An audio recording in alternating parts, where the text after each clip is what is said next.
Hey,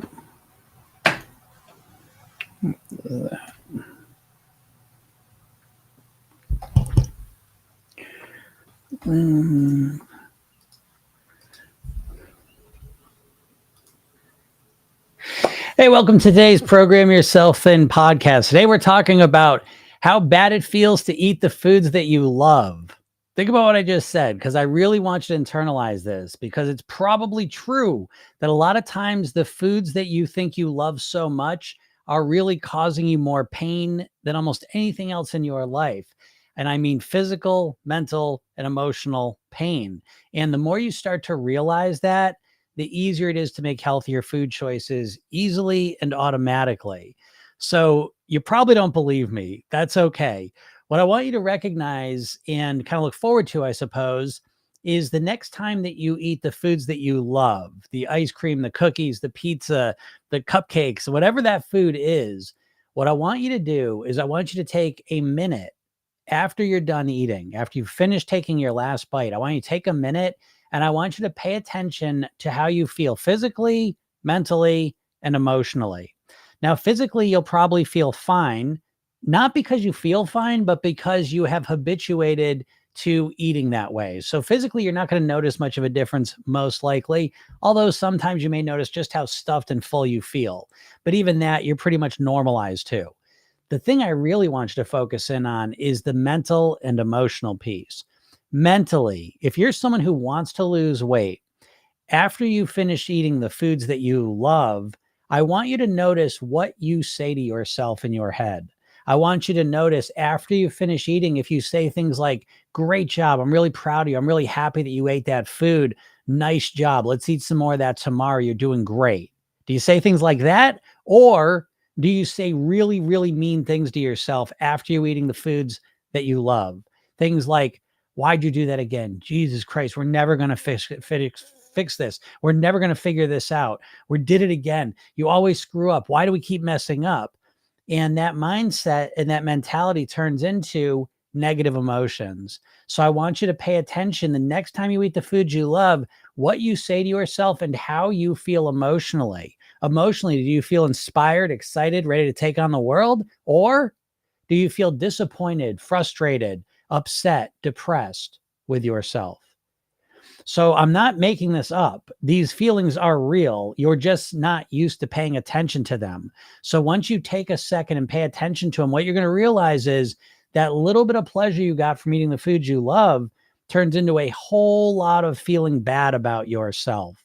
And the more you realize this, you don't have to make it up. You're not pretending. You're not tricking yourself. You're realizing something that is already going on, that the foods that you think you love are probably one of the biggest sources of pain in your life. And if you start to pay attention to how you feel a minute, 2 minutes, 3 minutes after you finish eating, you're going to realize that in a crystal clear way. And that is going to reframe the way you think about these foods and make it much easier to have more control over how you eat them. So take this to heart, please, because it could be one of the most impactful things you ever do in terms of your weight and your health. And I hope it helps you out. So if anyone has any questions, feel free to ask them. And we'll get into it. We're on a Tuesday. What's up, Connie? How's it going? All right. I haven't missed anyone yet. So yeah, any questions are welcome. Tuesday in the summer, it feels like summer. It's nice. I don't know. I hope wherever you're at, it's nice weather too, because here in New England, we've earned it. It's been a long winter, and it's finally sunny and nice out. Of course, not gonna mow the lawn every other day. That's a good problem to have too. Anyways, yeah. Anyone's thinking about weight loss? I find it's very interesting to me as what I do for a living. Considering I do a podcast every day, I advertise, I have programs, I have all this stuff, so I can get a general sense of where people are at with their weight loss. And the general sense I get is that people are waiting till after Mother's Day. I did a podcast on this yesterday, and I call it a calendar of excuses. But the feeling I get right now is people are waiting till after Mother's Day to start their plan. And if you got to catch yesterday's, I'd suggest that's a bad idea, because there's always something else to wait for. You know what I mean? There's always something coming up, because after Mother's Day, what's next? Memorial Day, and then the 4th of July, there's always something. So again, the secret is to start now and to not start perfect. I think that's the real key. But anyways, we can still think about it. Biscuit Barrington White says, I am food addicted, 358 pounds. Yeah, that's a tough situation to be in. Yeah, I mean, food addiction is real. How deep we want to get into the definition of addiction, it's unnecessary. I think people that certainly feel addicted to food, yeah, you know, and it's a tough situation to be in, especially when it causes you to, get up to 358 pounds, because now it becomes the effects of the addiction become more and more obvious. So that's a tough spot to be in. That's such a big thing. I mean, that's not really a question. It's kind of just a statement. But what I would suggest to you, Biscuit, is to go check out my bio, get the hypnosis session, watch the video I made, and that'll kind of at least be a starting point for you to at least get a different point of view if you want to change the weight and the eating. What's up, Mario? How's it going? Haley says, sun out here in UK, it's been horrific winter with rain. I work with a couple people in the UK, and it sounds like, I don't know. I think our version of the UK is kind of, in America, is like Seattle, Washington, and where it like rains every day. But the people I know in the UK, that weather sounds like a real. I always thought you'd get used to it, but it doesn't seem like people I talk to ever get used to it. So I'm glad the sun's out there. Enjoy it while it's there, because it sounds like the UK weather sounds so intense. Mario says, I had a question for you. Well, you can ask that question, Mario. Biscuit says, in pain all the time, eliminating sugars and carbs will help. I started today. I'm visiting. Oh, whoops. Yeah, Biscuit. Well, great job. No, I don't think, listen, I get, yes. The best thing you could do is eliminate all the sugars and all the, I mean, you don't eliminate all the carbs. That one's weird. But yeah, completely eliminating sugars, that's probably the best thing on paper. But then we got to realize it's a real world we live in. And the chances of you being a food addict at 358 who's going to start today never eating sugar or carbs again, that just seems, the chances of that happening seem almost nil. I'm not trying to sound negative to you either, by the way. I'm trying to sound positive.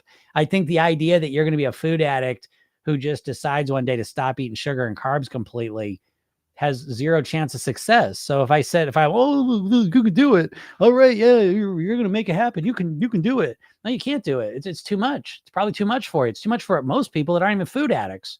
So I don't think trying to completely cut the sugar and the carbs out is ever even got a chance in hell of working. I'm going to assume you've tried that anyways, so I think the real solution is to start to strategically and systematically work on your eating habits, and certainly cutting sugar down. Sure. Absolutely. Right away. But I think completely cutting it out, I think that's going to have you running back to the sugar by the end of the day. Probably.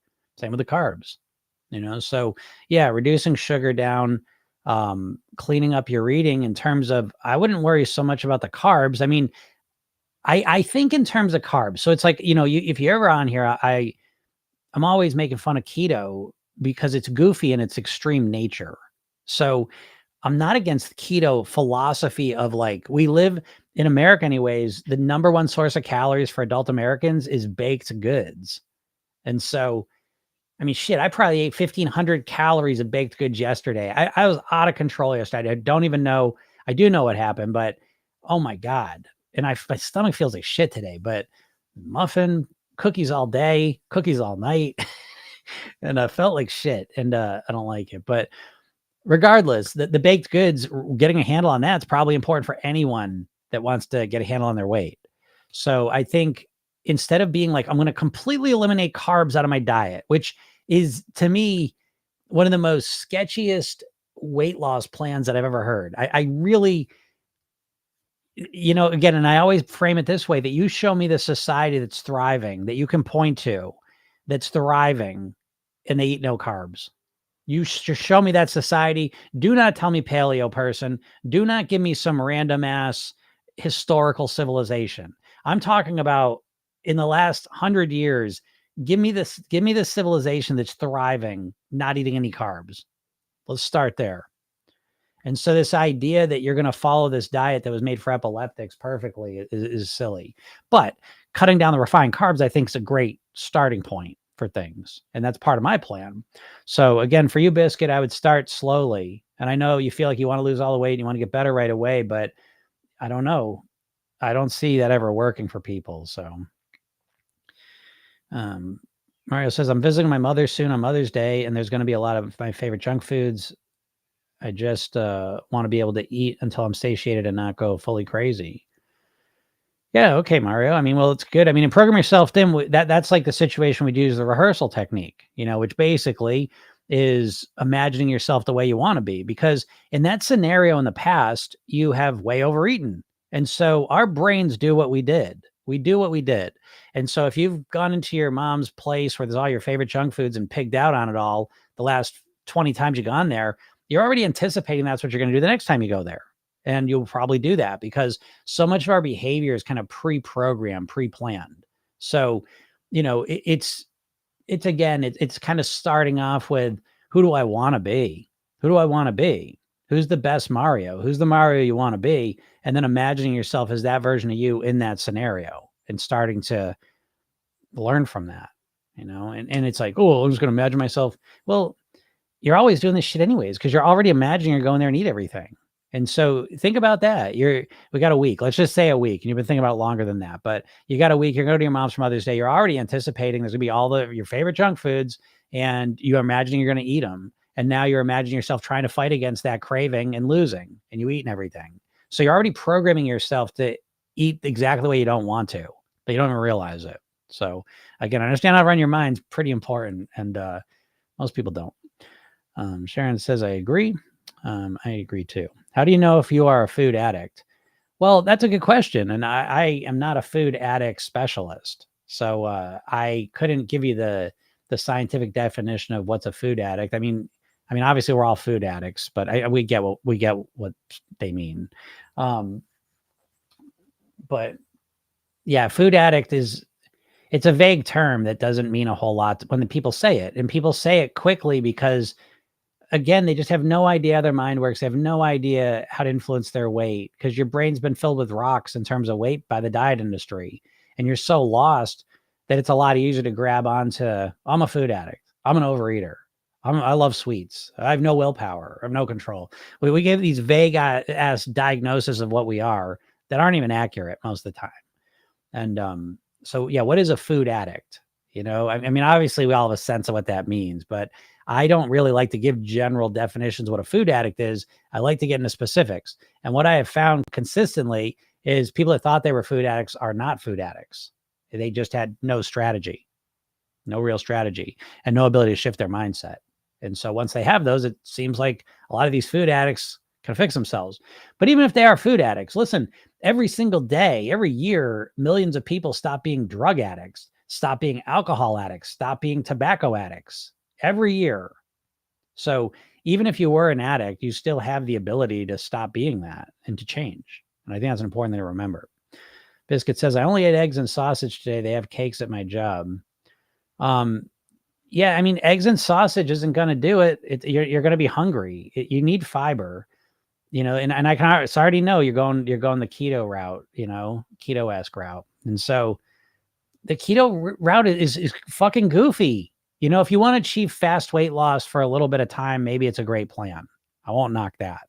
But if you want to master your weight, as in get to your goal weight and stay there the rest of your life, keto is a horrible, horrible strategy. And I don't think anyone would argue with me that. I'm not saying there aren't some outliers that are just thriving on keto for decades, but it's very, very rare.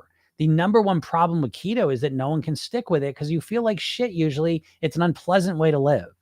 And so again, it just brings back the main point that anytime, I was joking about this yesterday, like if I was going to be the president, I think the first law I would pass is that anytime you're going to start a diet, you have to take a minute, step back, and write down if you have done that diet before. And if you have to write down why you stopped doing it. And you have to remind yourself of that before you start the diet again, because that same fucking problem is going to show back up again.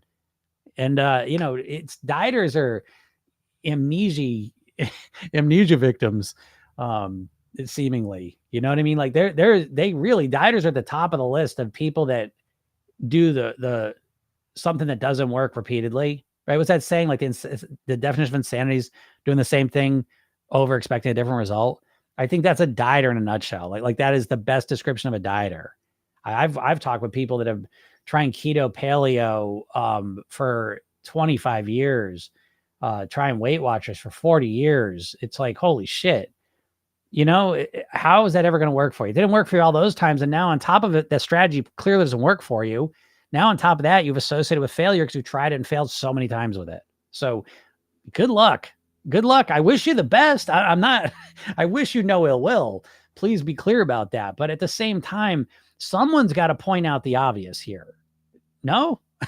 I mean, someone's got to pull you out of your fantasy land because the entire diet industry is built around the false hope syndrome. And that's why you forget what happened the last time you did keto, the last time you did Weight Watchers, because you get into this false hope state where you think everything's going to magically be better this time. I hear myself too. I hear myself sounding negative and I don't mean to. I want to be clear about that. But at the same time, it's like this trance that all these dieters are in. And it's up to me, I guess, to try and wake you fucking out of it because you're never going to get the results you want doing the same diet that hasn't worked for you 50 times. How would you? So what I feel like I'm saying is obvious. I know can sometimes be construed as negative because you want to believe, oh, this is going to be the time. Oh yeah, I really want it this time. And then everyone's like, oh, you can do it. You can do it. No, you can't do it. You can't do it with that shitty strategy. You can't do it. Oh, I'm just going to cut carbs out. No, that's not enough of a plan. Sorry. Not going to be able to do it. Oh, I'm going to join Weight Watchers. Yeah. How many times does this make it? This is 25th time. Yeah. Well, it ain't going to work for you. Sorry. I'm not saying it couldn't help. Go fine, do Weight Watchers, but shit, do something different than the last 24 times when it hasn't worked. Is that a crazy idea? So again, I'm sorry if anyone's offended by that, but again, I take my no bullshit oath. User 789, my doctor just prescribed Mounjaro yesterday to help with weight loss and diabetes. Your thoughts?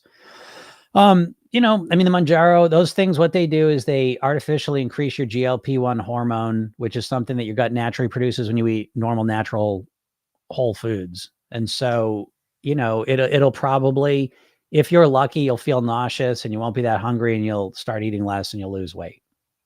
And so I wish you the best with it. I have people in the program that are using those medications while they kind of dial in their mindset and get their strategies working.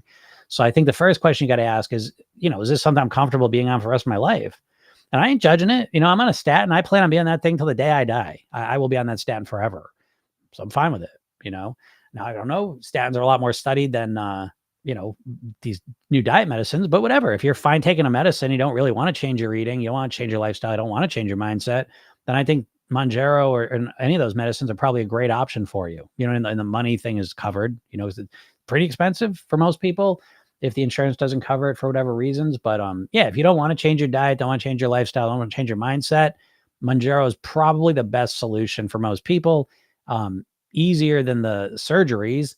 Still intense. It's intense for most people. They get very nauseous and sick. So there is a real effect there, but maybe it'll be something that'll help you lose weight. So again, I wish you the best with it. And I know doctors just over the moon prescribing this shit. So, if anyone wants those medicines, it seems easier to get than, shit, in Massachusetts, we have marijuana cards.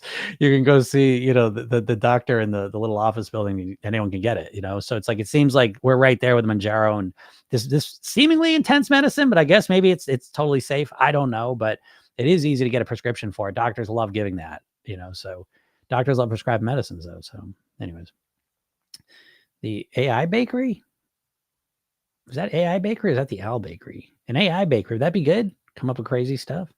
How to deal with going out to dinner with friends and family and always eating too much and binging. Well, the solution is right in your question. It's again, this is one of those things that you do consistently. It's like before you even go to the restaurant, the restaurant, you know pretty much what you're going to do. You know how you're going to overeat. You know how you're going to binge. You're anticipating, you're expecting it, you do it, and you just keep reliving the same situation over. And never in that scenario do you get a chance to take a step out and say, wait a second, how do I want to eat in this scenario? How do I want to eat when I go out to dinner with my friends and family?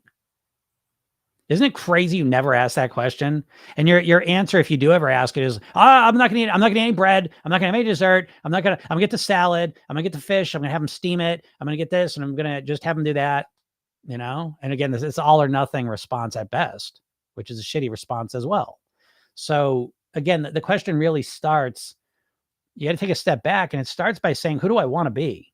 Right? Do I even want to lose weight? You got to ask that question, folks, because most of you don't even want to lose weight.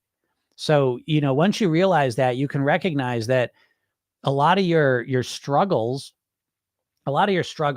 are rooted in the fact that you don't even want to lose weight. You'd like to lose weight. Don't get me wrong. I know you wish you'd lose weight. You like it. But in terms of how much effort you're actually willing to put into it, it's kind of down here. You're not that motivated. And so that's the first hurdle you got to clear. Am I really motivated? Do I really even give a shit about my weight? I've been overweight for 40 years. I don't really care. It'd be cool. It'd be cool if I woke up tomorrow, my goal weight, but I don't think so. So if that's how you're feeling, then no strategy I give you is going to make a shit of difference. Okay. However, if you want to lose weight because you want to not just look better, but you want to feel better, you want to feel more alive, you want to be a better version of yourself because you have more energy, more clarity, more positive emotions flowing through your body and your mind, then we start to have some motivation. And then becomes the question, how do I want to go out to eat? How do I want to eat when I go to a restaurant with family and friends? And that's where I think all the solution comes from, is asking a better question. I like to go out with my family and friends, and I want to enjoy myself, but I don't want to overeat. I'm tired of getting done with the meal and feeling like shit, like just bleh. I don't like that feeling. I don't like my weight. I don't like how I look. I don't like this stuff. So I want to change it up. I want to be able to go out to a restaurant with my family and friends, and I want to eat exactly the way that I want to, which means different things for different people. But for me, it might mean, I'll eat some of the foods I like, but I'm not going to overdo it. And again, what that means is different for different people. So I'm not going to sit here and tell you what my version may be, because then you'll internalize, I can never do that. Well, that's my version. It may not be yours, So that's the start, though, is how do I want to eat at the restaurant? And then we go to work on making that a reality. That's what we do in the program all day long. Biscuit says, thank you. You are welcome, Biscuit. And good luck with your journey here. But Biscuit, what I will tell you, again, I will mention it one more time, is I would strongly suggest you go to my bio and get the hypnosis session. Watch the video I make for you. Watch the video. All right. Can you help with binge eating?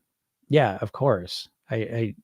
Everyone's problem is binge eating, and everyone uses the term binge eating for overeating all the way to diagnosed binge eating. So, yeah, that's a huge part of what I help people, deal with, for sure.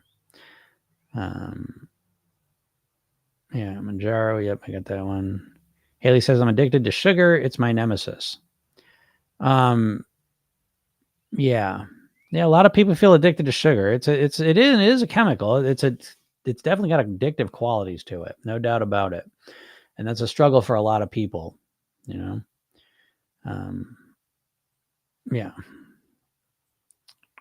Mario says it's actually amazing advice. Thank you, Jim. I will imagine myself making better choices. There you go, Mario. And when you imagine yourself, by the way, like you're literally, I always say this because it drives me nuts. And obviously my program, I use hypnosis and we use our imagination a lot. And sometimes people will like imagination, like, oh, we're faking it till we make it. No, you're not faking shit. By imagining yourself as the person you want to be, you are literally creating neural connections. You could think of it as mental muscle. And if you saw someone at the gym lifting weights, you don't say they're faking it till they make it. You're saying they're building muscle. And so every time you imagine yourself as the person you want to be, you're literally developing the neural connections, the neural networks, the mental muscles of being the person you want to be. And what most of you are doing is you're never doing that. You're constantly absorbed with the idea, what's wrong with me? And you're constantly thinking of yourself as the person you don't want to be. And so you've got well-established neural networks of being an overweight person. That's why you're able to be overweight so effortlessly. Now, don't get me wrong. I mean, the food and the culture supports that as well. But most of it's what's going on in your head. I mean, I live in the same culture. I live around the same foods. And what's different for me is my brain. My brain's a lot different than it used to be. And so I respond a lot differently to the environment than I used to. That's why I say, if you put my brain in anyone's body, you put my brain in Biscuit's body at 358, we will begin losing weight immediately because I'm a master of weight. I've mastered this, and I've done it in a very holistic, comprehensive way. So even if you put me in the body of someone who's suffering from menopause or Hashimoto's or whatever physical challenges, again, my solution is so complete that we still lose weight. And I tell you that just to clarify it, because I know a lot of people walking around thinking like, oh, no matter what I do, I can't lose weight because I'm in this situation or I'm in that situation. That's almost never the case. The case is you don't know how to control your eating. And so your weight's a reflection of your eating, Haley says, to be clear, not yours, Jim, diet company, etc. I forget that was in reference to. What's up, for Mark? Came across your video of would you rather eat the best meal ever, your dream body, and I have been consistent ever since. Thank you. Oh, you're welcome. I never thought that since such simple words and questions are all I need.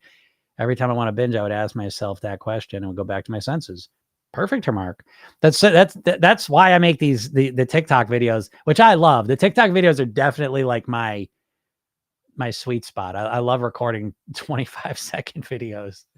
That seems to be the sweet spot. But shit, though, I do 2-hour videos every day too. I think I like just talking though. I don't like making the video. You start my perfectionism screws me up with the long videos, but that's not what we're talking about. But I'm glad that video, that is a great video. I love that question that I ask. And I'm glad that video helped. And that's kind of what I'm talking about, because what you're saying is that's what my program is in a nutshell.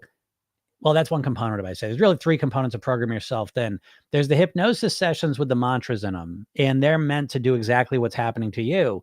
That every time you hear certain mantras, and there's 57 5-minute hypnosis sessions you listen to throughout the program.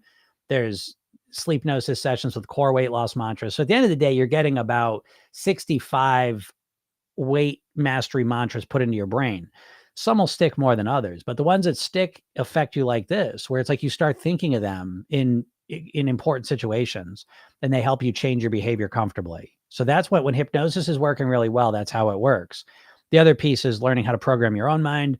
And then the third piece is your eating blueprint, how to set up your eating so that you can get to and then live at your goal weight for the rest of your life on your autopilot. But great job, Mark. That's kind of the best case scenario for why I make those videos. I'm glad to hear that.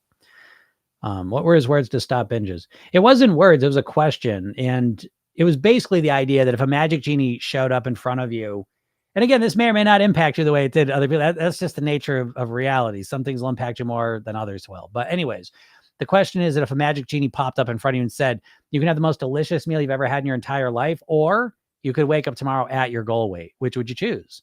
And I love this question because the big challenge with weight loss is the time frame. If you could eat well this week and drop 50 pounds, it'd be easy to eat well.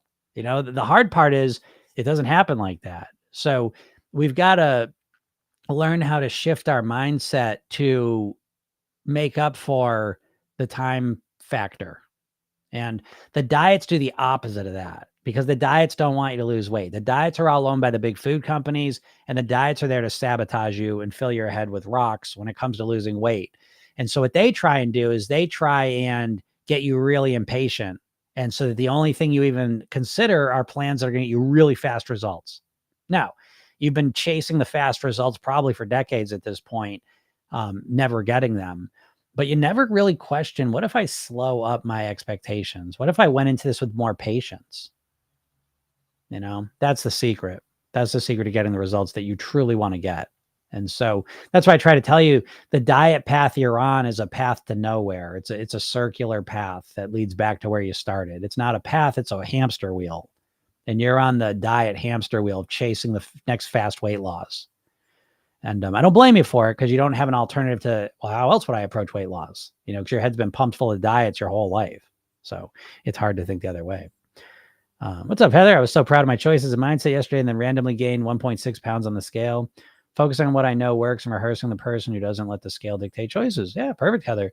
Yeah, the 1.6 pounds. I mean, I get it. I get it in the moment. It's like whatever, but that's what you start to realize is that weight loss is extremely inconsistent and unpredictable in the short term. It just is. And so it's really, you've got to take that into account because if you're going to let the scale dictate your moods, you're just stop, just quit now. Okay. Because that scale's going to move in ways that you're not expecting. Sometimes you're going to eat shitty, you're going to lose some weight. You're going to be all excited. Sometimes you're going to do well, and then you're going to step on the scale and it's going to go up a little and you're going to feel devastated. So it's, that's like a law of weight loss. It's always going to happen. And so you have to figure, how am I going to deal with this? Because that scale cannot be the main dictator of my weight in the short term. What I'm going to look at is my behavior. And so again, Heather, for you, I would really, I would focus on your choices you made and how good you felt about that. And I'd put my energy there, because over time, that's what's going to dictate your weight, not the random salt you ate, the stress you felt that caused your body to hang on a little bit of water weight, the extra water you drink. You know what I mean? Like there's so many little things we could do day in and day out that might cause our weight to fluctuate a little bit, and if we get too obsessed with it, it starts wreaking havoc with our, our motivation and ultimately our behavior. But great job. I like how you're focusing on being the person who doesn't let the scale dictate the choices. Haley says, I've tried all the diets, more overweight now than I've ever been. Yeah, Haley, I'm sorry about that. I mean, like, again, that's unfortunately, that's the norm, right? I mean, think about it. We've never had more diets in our lives than the last 50 years. We've all grown up with these diets. They're embedded into our DNA at this point, and they don't work. All the big, I say this every day because I want to get the word out, because I think you should look at these diets with a different attitude than you do. But all the big diets you're referencing are all owned by big food companies. Weight Watch was owned by Heinz. Jenny Craig was owned by Nestle. Atkins Food Products is owned by the same company that owns Carvel Ice Cream and Cinnabon. Slim Fast, owned by the same company that owns Ben & Jerry's ice cream. There's no way in the world these companies would be promoting these diets if they actually caused you to eat less of their foods. That's not how business works. I got a business degree. I know this. I learned this in business school. So, they put the diets out there because they don't work. The diets, they get you coming and going. So they get your money when you want to lose weight. And then they fill your head with rocks about how to lose weight that don't work, And so I am very empathetic to you, Haley. So you, Haley, too, I've seen you around here. So I hope you've already gotten the hypnosis session and watched the video. I hope. But I find people sometimes that are on here regularly haven't done that. So it's my opportunity to kind of encourage you to do that. Because you're totally lost right now. That's the point. That's where we're at. I've tried all the diets. That's where everyone starts with me, right? I always joke, in the hypnotist world, we always joke, no one starts with a hypnotist, right? No one's, I want to lose weight, for the first time. It's like, I'm gonna go see a hypnotist. You end up at the hypnotist when nothing else works. So I'm very comfortable being the solution of last resort. I'm fine with that. But yeah, you're in a spot now, Haley, where you're a smart, intelligent person who's flummoxed because you're like, how is this possible? How can I be a smart, intelligent person, tried all the diets and still not getting the results I want? And be even worse. Here's the worst part for dieters is what's really worse is that not only that you're more overweight now than ever, but if you're really honest with yourself, just as little about how to lose weight as you did before you started your first diet. These diets never really give you the granular nuts and bolts details of how to master your weight. It's always one tactic. Count your points, stop eating carbs, stop eating for 16 hours, 1,200 calories, track your calories, don't eat fat, don't, I mean, it's always one tactic. And what you need is a comprehensive, holistic strategy. And once you have that, I'm not saying it's the easiest thing. It's kind of akin to learning a musical instrument, right? No one's going to say that's easy, but it's broken down. So if you choose, like if you really wanted to learn an instrument, you can learn an instrument. You may not be the best instrument player on the planet, but you can absolutely learn any instrument you want. You just have to put the time in and learn it. Like I always use the trade school example. If you want to be a plumber, if you want to be an accountant, even if you're not that good with numbers, if you go to accountant school, they'll break it down. You'll learn how to do accounting. So weight loss is not like that in the dieting world, right? Because the dieting world, you're not learning shit. You're just like, okay, now I'm going to force myself to do this thing. Oh, now I'm going to force myself to do this thing. Now I'm going to force myself to do that thing. And it never goes anywhere. You're never learning anything.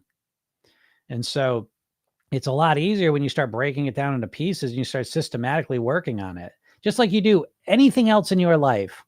Again, if you want to play a musical instrument, I'm not going to show you the most elaborate song and okay, now play it. No, we start with the simple stuff and then you build up on your skills. Oh, that's too slow for me, Jim. Oh, then this ain't for you, but I hear what you're saying, Haley, and it's you're not alone. Let's put it that way, at least. Yvette says the side effects of semaglutide are insane. I've been throwing up 3 days nonstop. Yeah, but you haven't been eating. You haven't been eating though, huh? So you probably lost some weight. But this is true. I don't mean to. I'm poking fun a little bit, but because I literally have conversations with people on they start the semaglutides and they're sick, but they're excited. They're so excited because they lost some weight, and so at least here in America, it's free country somewhat, so you can kind of do what you want. So if that's what people want to do, whatever. But yeah, the side effects are intense, and I don't believe I tend not to believe. Now, I'm on statin, so I'm not against medicine, but I tend not to believe them right away. And so I don't know. It does make me a little nervous to be on semaglutide right now. It feels a little bit like you'd be a guinea pig. So I'm a little nervous of that. But the side effects are intense. And I tell people this, if the medicine works well, you're gonna feel nauseous.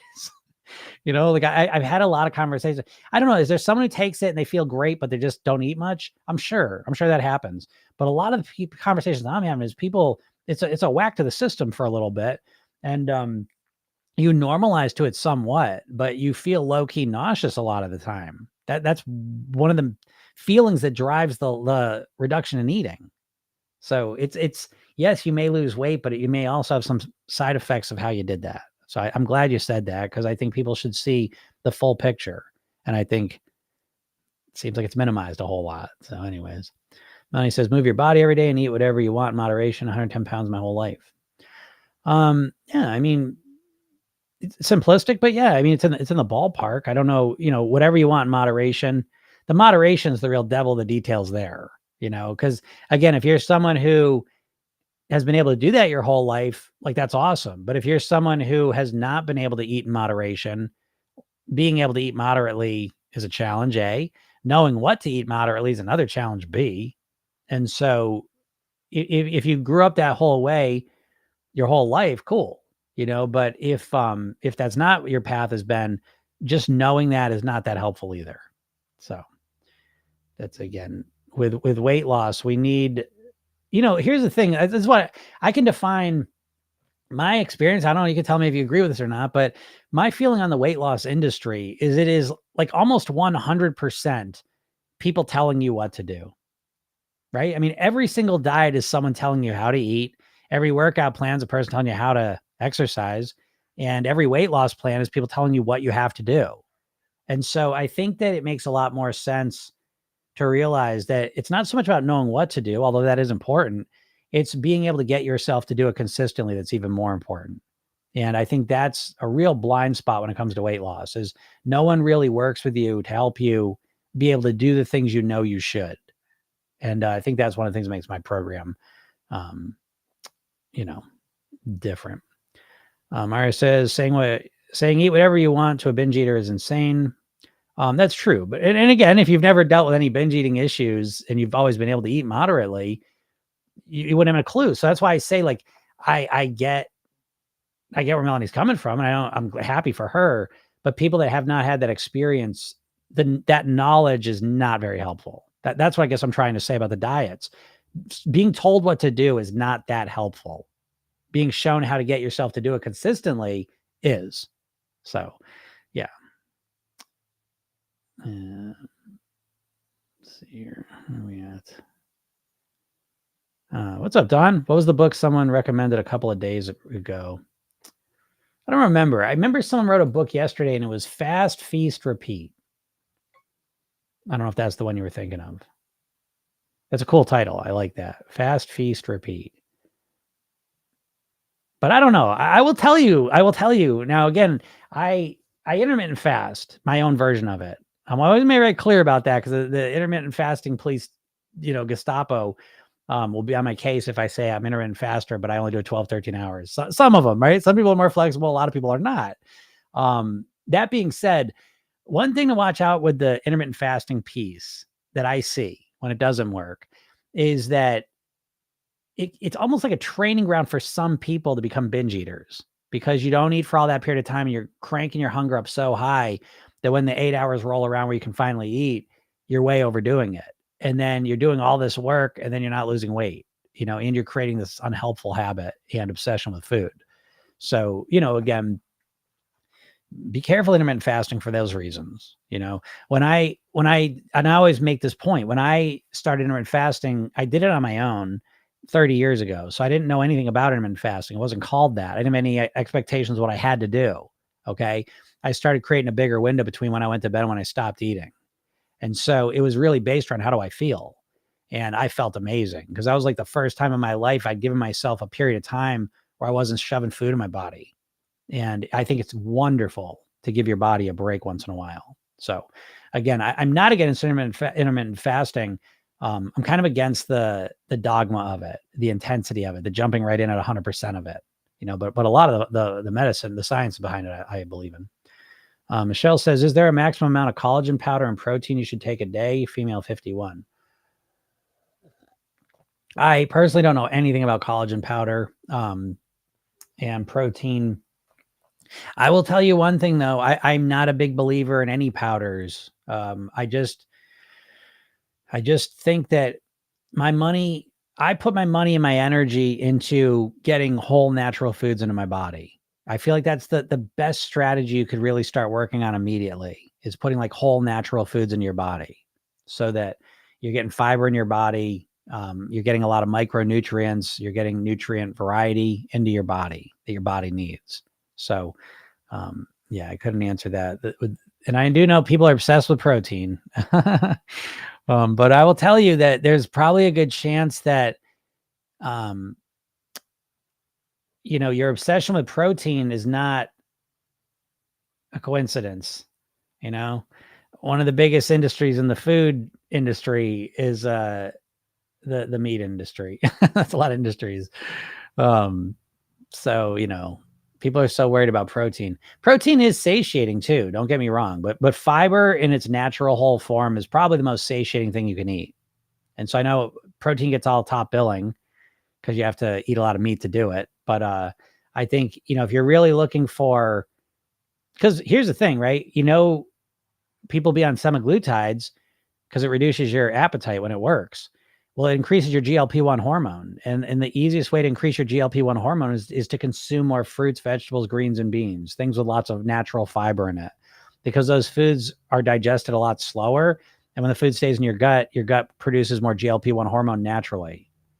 And when I started eating more salads 4 or 5 years ago, that was literally like I went on Ozempic. My hunger crashed. I couldn't believe it. So if I was a person who wanted to reduce my hunger, and I am, I really have a huge eye focusing on my fiber intake every day. So I think you'll get a lot more bang for your buck with that than you will collagen powder and protein powders. But that's just one man's opinion. Haley says, yes, Jim, start listening to you. Good. Well, make sure you watch that video. And the motivation one's good too. I hope you get to see that. Angela says, isn't it self-control, discipline, as well as food quality, quantity? Yeah, for sure. But I don't really like, I don't like the word self-control and discipline. I do like discipline. I do like discipline a lot. And I do like self-control. I like those words, but I don't like them when dieters use them, because dieters are way over focusing on that. So the food quality and quantity is very important, obviously. But then how do we get ourselves to eat it, right? So a lot of dieters are going to say self-control, discipline, because dieting is built around the idea that you're going to consciously, with your willpower, force yourself to eat a certain way. And that is a temporary solution at best. For me, the real focus is on how can I get myself to eat the high quality food comfortably and naturally. And so I have structures. I have strategies for how I eat my breakfast, my lunch, my dinners, Monday through Friday, and then on the weekend. And I have different strategies for each of those types of days. One's clean days, one's pleasure days. I have different strategies for each one. And so there certainly is some self-control and discipline. Absolutely. But it's more my subconscious programming, meaning my habits, my routines, the structured way I eat, when I eat, where I eat, who I eat with, the moods I eat in, what's available. So I've automated a lot of my behaviors. And so, yes, there is an aspect of self-control and discipline. Let me put it in a framing that makes a lot of sense for people. Brushing your teeth. So would you say, does it take a lot of discipline and self-control to brush your teeth? I mean, it's part of it, but it's a small part, because the majority of your brushing your teeth is happening because you've ritualized it. You've automated it, right? And so you're brushing your teeth is primarily just a habit you kind of do on autopilot. Is there willpower and discipline and self-control there? Yes, but it's again, it's kind of like a spectrum, right? The more automated something is, the less self-control and discipline you need because you just this is just what I do. You see? So I think thinking that way is really important because that's what starts to get you on a path of automating your weight management. And what most people think of when they think about weight is you're thinking about micromanaging it with extreme self-control, willpower, self-discipline. And so you internalize weight loss as this real difficult process because you're always fighting against yourself. And so it's not that way for me. So anyways, Connie says, Jim, can you reset me? I didn't get the email for today's 3 p.m. training. Oh shit. I sent it out. I don't know why I didn't get it. Something happened there. Yeah, I'll resend that out because that's happening today. So I want to make sure you get that. I knew something was wrong with that too, because now that I look at it, I see that there's less people. Kind of looking at it right now. I don't know what happens sometimes. I've been on a technical.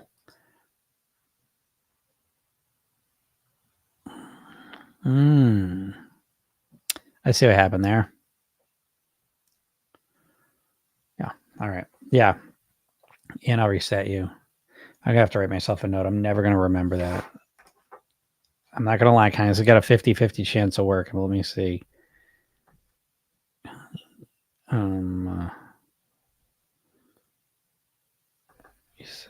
All right. Yeah. Myra said, brain over binge is really good. Yeah, brain over binge is good. No one didn't diet, like getting rid of dieting. I don't remember it. Carrie says, do better than the day before. Don't strive for perfection. Yes, Carrie, I agree 1000% with that. That's so important. I say it regularly because I think it's such a unique way of looking at this whole process because we've all been conditioned to think like dieters. Even me. I mean, I've been doing this for 30 years personally, 20 years professionally, and I still find myself falling into diet mindsets. And I was thinking yesterday because I had like such a crazy day of eating, and especially like cookies and baked goods. Like it was just insanity, and it kind of came out of nowhere. And it's like I was laying there and it's like the big difference, and I've been doing this since before I even lost the weight, but the big difference is that I eat like shit, but I utilize it, is I sat with myself. How does this feel? I don't beat myself up. The feeling like shit's punishment enough. This is such an important point. And I know you're all just, shut up, Jim. But it's really true. Even now, this is how I got to this point of being in control of my weight is through bad decisions, mistakes, screwing up, and dieters are just so scared of screwing up. And when they do screw up, it becomes this like excuse to beat the shit out of themselves. Well, I don't do that. I sit with myself and say, oh, I don't like how this feels. And what that does is it starts to reprogram me, and it's easier. Yeah. Do better than the day before. That mentality is so amazing because dieters are trying to do 100% better than the day before, and it doesn't work. Lori Hunt says, I haven't received that email lately. Thought maybe you stopped. I didn't stop yet. It is true that class is probably, it's an 8-week class for people that join the program. So they have some access to me live. And so I had that on there, but I think the tag expired because it was a temporary thing. I'll give you all like another month of that. And then I do have a Thrive program coming. I'll probably gonna start that next week, but that's going to be a call at 4:00, and that's going to be new lessons. So you'll get access if you choose to join the Thrive. You'll still get access to the 3 p.m. call if you want to kind of go through the core stuff. We kind of rotate through that every 8 weeks. And then at 4:00, we're going to have new lessons every week. And that's really cool. That's something I did that for years and I kind of stopped for a little while, but I really enjoyed that because I'm reading every day and it's fun to do deep dive lessons into things. So you'll get information about that. That's something you're interested in signing up for, being part of. That's going to be a cool program too. And like I said, I've done that before. It's a fun program, but it's similar in the sense that it's not through Zoom. It's through like that webinar. So you can, chat questions and or whatever, but it's still a way to, be in my world, have some access to me and, just keep growing with this stuff. So anyways, you'll get information on that. What's up, Chuck? How's it going? Chuck says, just joining. Is there such a thing as a natural weight set point? I definitely think there's weight set points. I think of it a little differently than I think the average person. I think the majority of your weight set point is psychological. I genuinely believe this. I think, if you've been overweight for a while, you start to develop the identity of an overweight person. And I think that that's one of the biggest challenges of transformation is thinking of yourself as this new version of you. And most dieters never focus on this piece. They just lose the weight and think of themselves as the same way. And then wonder why they put the weight back on. Well, you thought about yourself as an overweight person the entire time. So again, I think the way you think about yourself is the prime weight set point factor. Now, on top of that, there's absolutely physical things that are contributing to being at a certain weight set point.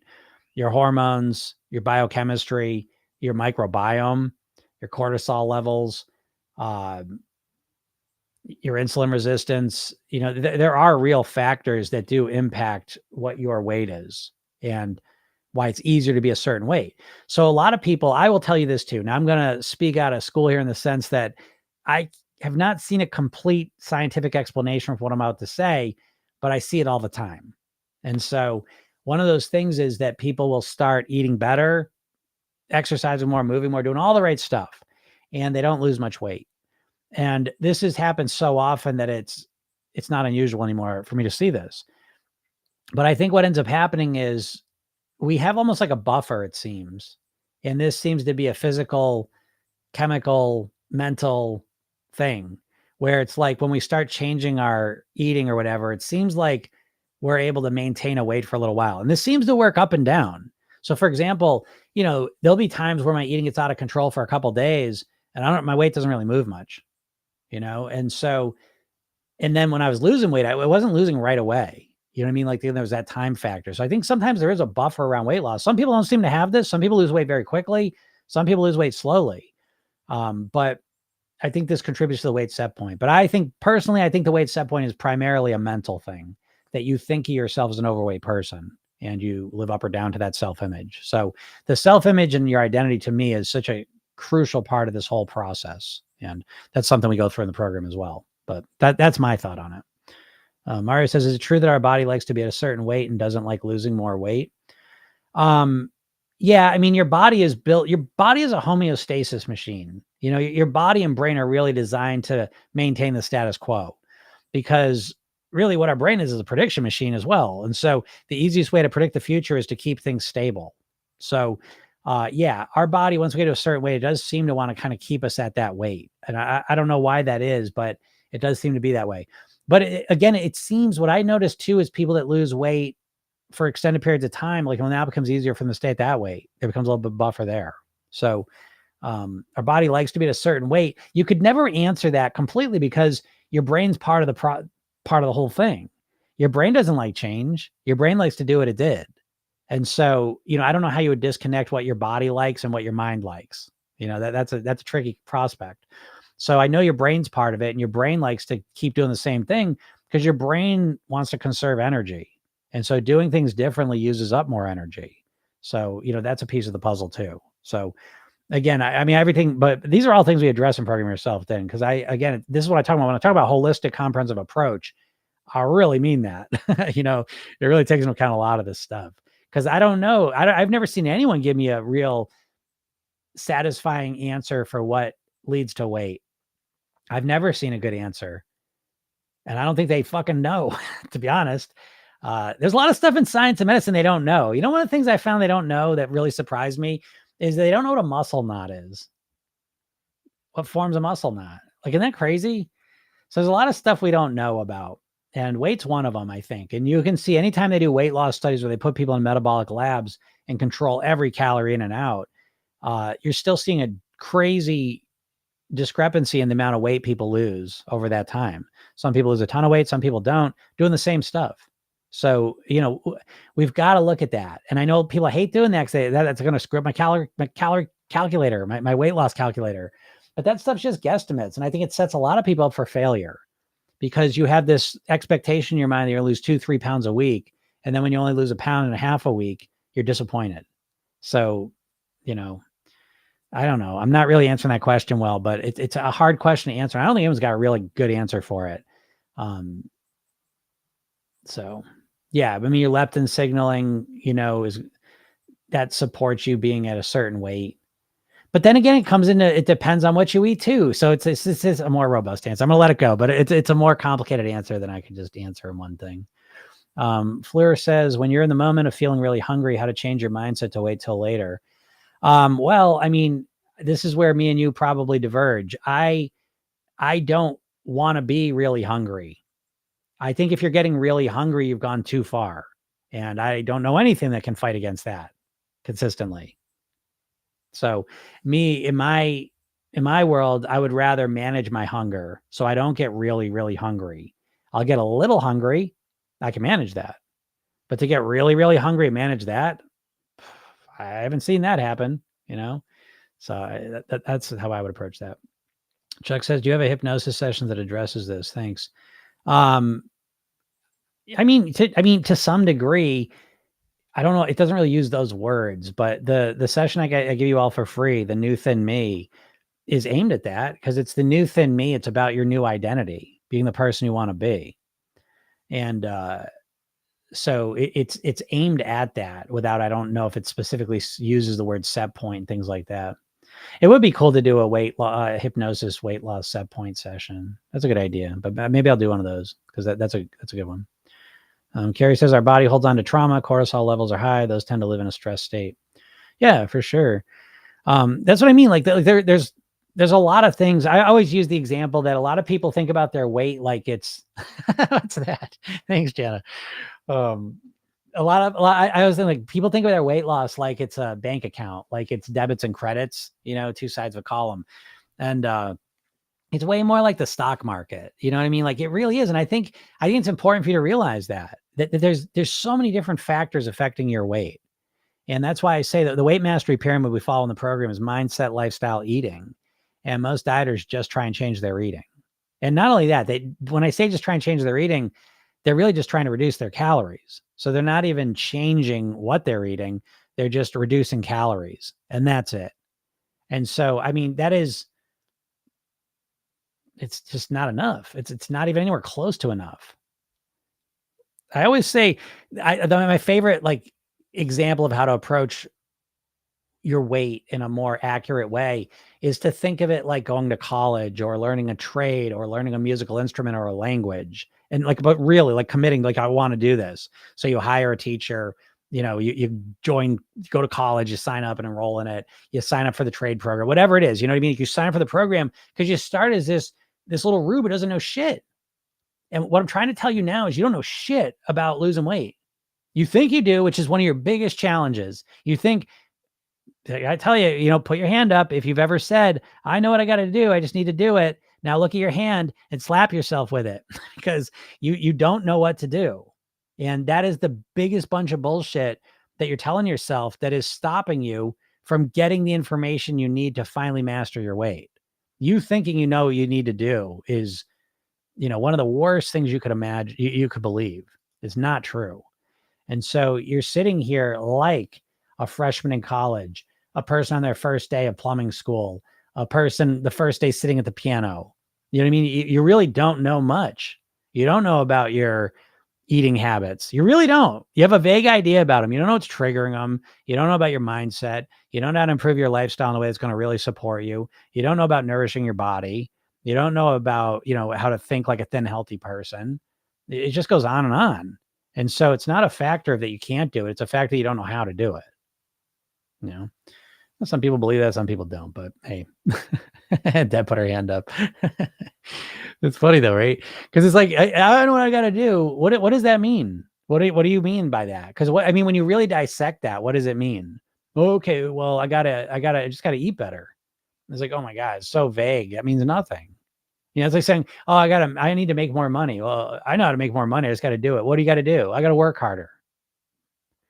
That's not it. you know, it's just like vague ass answers to a more complex, granular problem. And that's where most dieters find themselves, trying to use real simple solutions for something that requires a more robust explanation. Like another metaphor I like to use or whatever analogy is that it's dieters, it's kind of like they're bringing a stick to a bazooka fight. Your dieting knowledge is not up for the task of mastering your weight. No, like the idea like, oh, I'm going to stop eating carbs. I think that's probably the most simplistic, goofiest one. I'm just going to completely stop eating carbs, all carbs. Okay. That's a vague ass tactic. Let me know how you're doing next week. Then let me know how you're doing when the holidays come. Let me know when you go to a birthday party. Let me know when you go out to the Italian restaurant. Let me know how it's going. It's not thought out. It's just a knee jerk reaction. And that's what dieters are known for, is just getting so upset and so emotional and then just choosing some response, some knee jerk response. So, unless you're actively working on learning the root cause. Yeah, if you're working on learning the root causes, that's fine. But to be honest, even finding that obsession with finding root causes is a trap in and of itself. I there's some value in looking back and wondering what caused all this. There's a little bit of value in that, but trying to diagnose what's wrong with you especially you all, like anyone that's even here listening to me, I know you're an overthinker. And so I know you're wrapped up in your head with the questions, what's wrong with me? How come I can't stick to a plan? Why do I keep screwing up my eating? Why can't I eat better? Why can't I lose the weight? Why can't I just stop eating carbs? Why do I keep, you know what I mean? You're obsessively trying to figure out why you keep screwing up. But what you don't realize is that is causing you to reinforce the perception and the programming that you already have that caused the problem. Because even if I was like, oh, here's the root cause, it's this. So what? You think your behavior is just all of a sudden going to change? You think because you realize, oh, because my mom used to say this to me when I was a little girl. Oh, now that you realize that, now what? Now tomorrow your eating's going to be great? Nope. Because your conscious mind, the understanding part of your brain doesn't run your behaviors anyways. So even if you figured out what the core problem that you have is, it's probably not going to change anything. So watch out for that. Connie says, I always brag that I knew what to do, but just wasn't doing it. I wasted 20 years saying that. Yeah, right. So Connie, that's a great example because now Connie's in the game, and so she's got like a completely different mindset so that when she makes a mistake, she can learn from it real fast. And it's accumulating that wisdom and that evolution, those new strategies, that new way of looking at things, that new way of seeing things. It's accumulating those things that leads to the growth and the results you're looking for. It's not staying in the same fucking stuck place. Oh, what's going on? How's this happening? Why don't I get myself to do it? How come I'm not doing the right stuff? Why don't I get myself to do it? I know what to do. Why don't I do it? Oh my God. It is a waste of time because you don't get anywhere. It's just like you dig yourself deeper into a hole with those questions, which isn't to say, I mean, again, sometimes reflecting is valuable for sure. We do it every night with the program yourself, then with the redo technique. So we are absolutely reflecting, but we're reflecting in a very intentional way, taking everything I'm saying into account. So it's not just the why questions. Fine. We want to figure out what happened there. Fine. But we always end anyways by reinforcing how we want to be. So this reminds me, program yourself then is this stuff. I got to tell you, it's so good. Food is good. Food is good. Food is good and bad. Everything's good and bad though too, Jack Lyon says, I avoid carbs weekdays, but during weekends I binge on the carbs. I start Monday again. That's interesting, Jack Lyon, because it's so funny. I thought you were going somewhere with that, and then you went somewhere different than I thought. Because I have the same strategy where I really don't eat much refined carbs during the week usually. Okay, yesterday being an exception that I made up for, but most Monday through Fridays I don't eat very much flour or sugar specifically. And my eating is much cleaner than on the weekends. Now on the weekends, I'm not binging though. That's the key thing. So for you, Jacqueline, I don't know, maybe you're at your weight you want to be at, but I do what you're doing, but I do that to live at my goal weight because on the pleasure days on the weekend, I'm not binging. Do you see what I'm saying? I'm eating carbs and sugar, but I'm not going crazy with it. And then I start again on Monday as well. So we've got a very similar structure, except for that middle part. I'm not binging. I'm enjoying it in a moderated way. And that for you could be the difference between being overweight and being right at your goal weight. So, what's up, Don? How's it going? For sure, our mind hears what we say. Yeah, absolutely. What's up, Karen? How's it going? Yeah, our mind hears what we say. That's so true. So true. And again, that's the thing. I mean, that program yourself then's built around that concept to some degree because you all have this internal dialogue, right? We all talk to ourselves all day long. And a lot of times what we're saying to ourselves is very, very negative, harsh, and critical. Because somewhere along the way, you learn that's how you get yourself to do things, you know? Maybe you had a parent that talked to you like that, a boss that talked to you like that. And now you internalize, oh, this is how I have to talk to myself. And it doesn't work. It's a tortured existence, but it's important to realize, yes, your mind hears what you say, your body hears what you say. And what you're saying is ground zero of your behavior. If you can reverse engineer your behaviors when you overeat the stuff, when you binge on the thing, when you eat the wrong thing, you can reverse engineer that right back to what you said to yourself and what you were thinking every time. And once you realize that, it makes it even more important, but it's so important to get a handle on how you talk to yourself. And, to some degree, it's very much like learning another language. It's the easiest other language you ever learn because you already know how to speak English, but learning how to take that critical, negative, attacking voice in your head and turn it into an encouraging, supportive voice is like learning a language. Again, it's an easier one, but it's very much like that, where you're looking and learning to become fluent in being encouraging and supportive to yourself, as opposed to always putting the screws to yourself, as a way to get yourself to do the right things. So anyways, that I'm going to leave it on that note because that's really, really important. How you talk to yourself is so important during this process. And if you're not really very aware of how to talk to yourself, or that you do talk to yourself, and if you are aware, you don't know how to change it, go to my bio, click the link, get the hypnosis session, watch the video I made for you. I give you a lot more detail. It's all free. But go watch that because it'll give you a deeper understanding of what I'm talking about here. All right.